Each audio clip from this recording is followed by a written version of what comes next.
Hello friends, आज हम कुछ इम्पोर्टेंट फैक्ट्स के बारे में पढ़ेंगे। इससे पिछला क्लास में हम लोग पढ़े थे सिंगुलर से प्लूरल बनाने के लिए।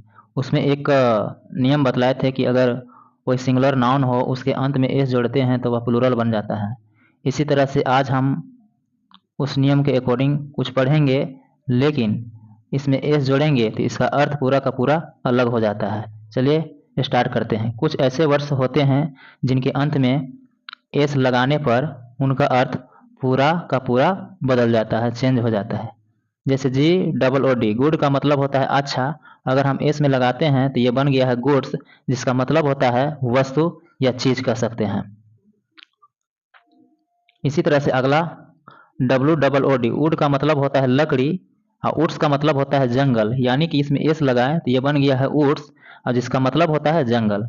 आयरन का मतलब लोहा हो जाएगा और आयरन्स का मतलब होता है हथकड़ी। अगर आप एस लगा रहे हैं तो ये नहीं समझना है कि ये प्लूरल बन रहा है, बल्कि ये समझिए कि ये पूरा का पूरा अर्थ ही परिवर्तन हो जा रहा है। जैसे यहाँ पे आप फर्स्ट में आप देखे होंगे कि हम गुड में एस लगाए तो हो गया था गुड्स, जिसका मतलब हो गया था वस्तु, और गुड का मतलब होता है अच्छा। बहुत से क्या करते हैं कि गुड का बना देते हैं प्लूरल गुड्स लिख के, लेकिन ये नहीं समझ पाते हैं कि गुड्स का मतलब वस्तु हो जाता है। यहाँ पे दिया गया है एयर, अगर एस लगाते हैं तो बन जाता है एयर्स, जिसका मतलब होता है हाव भाव।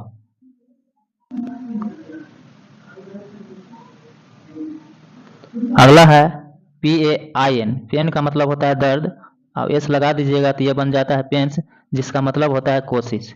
इसी तरह फिजिक, फिजिक का मतलब होता है शारीरिक बनावट या शारीरिक संरचना कह सकते हैं। अगर इसमें एस जोड़ते हैं तो ये बन जाता है फिजिक्स। फिजिक्स का मतलब होता है भौतिकी, जो साइंस का एक पार्ट है फिजिक्स। एथलेटिक, एथलेटिक का मतलब होता है पुष्ट।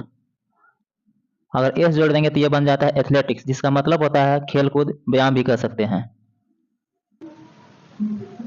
अगला है कस्टम, कस्टम का मतलब होता है रिवाज, जिसको बोलते हैं परंपरा भी। अगर एस जोड़ देंगे तो ये बन जाता है कस्टम, जिसका मतलब हो जाता है सीमा शुल्क। ये नहीं समझिएगा कि एस जोड़े हैं तो ये प्लूरल बन गया है, बल्कि इसका पूरा का पूरा अर्थ ही चेंज हो गया है, सीमा शुल्क। इसी तरह आर्म, आर्म का मतलब होता है भुजा, अब एस जोड़ देंगे तो ये बन जाता है आर्म्स, जिसका मतलब होता है शस्त्र। अगला है force, F O R C, जिसका मतलब होता है बल। अगर एस जोड़ देंगे तो ये हो जाता है फोर्सेज, और फोर्सेज का मतलब होता है सेना। अगर ये वीडियो अगर आपको यूजफुल लगे तो आप अपने फ्रेंड्स को शेयर कर दें। अगर आप चैनल में पहली बार आए हैं तो सब्सक्राइब कर बेल आइकन प्रेस कर ले ताकि आप तक नोटिफिकेशन पहुंचती रहे।